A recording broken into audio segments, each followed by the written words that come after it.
Hello, I'm Sean Greeley and welcome to another edition of our SQL tutorials. In this tutorial I'll be discussing the usage of the delete statement within the SQL environment.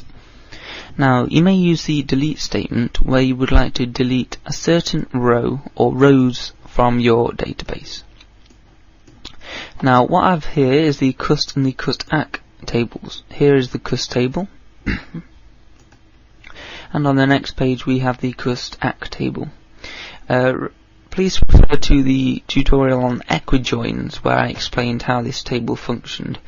For a quick recap, the cust.ac holds the primary keys from the ac table and the primary key from the cust table, and it breaks a many relationship into two sets of one-to-many relationships.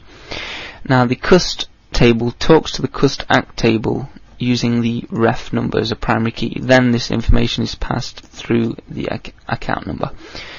So if we want to delete a row from the cust table, for example J Smith, we have to check that J Smith is not associated in the account table. If we delete J Smith straight out of the cust table, remember his ref number is A124 and it's not in here at all, so he will safely delete, or she. If we have A123, we wish to delete J Doe from the cust table.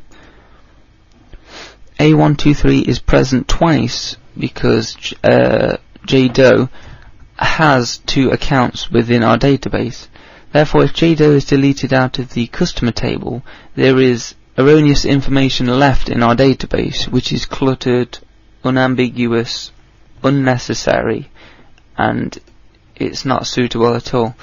Therefore, in order to delete J Doe's information, we have to delete from the linking table first. If you try to delete J Doe from the cust table, it will not let you, because it will say there is a primary key or some kind of violated child record within your cust.ac table in which more information about J Doe lies, as you can see. So it will not let you. So in order to delete, for example, let's insert some temporary data. We'll say insert into cust values A678 followed by a name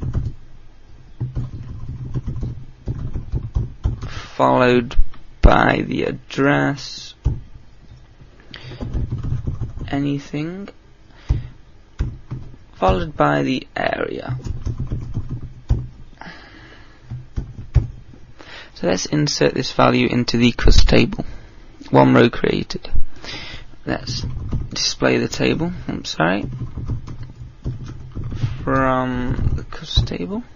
Let's execute this. As you can see, I've created a new customer in our database.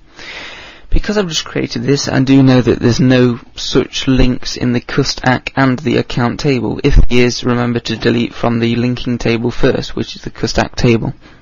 But because this only occurs here, I can delete this straight off. So the syntax for the delete statement is quite different, but it's similar to the update statement. We say delete, we don't specify what we delete here, we just say delete. The next line you move straight to your from line and specify which table you wish to delete from. So we wish to delete from cust.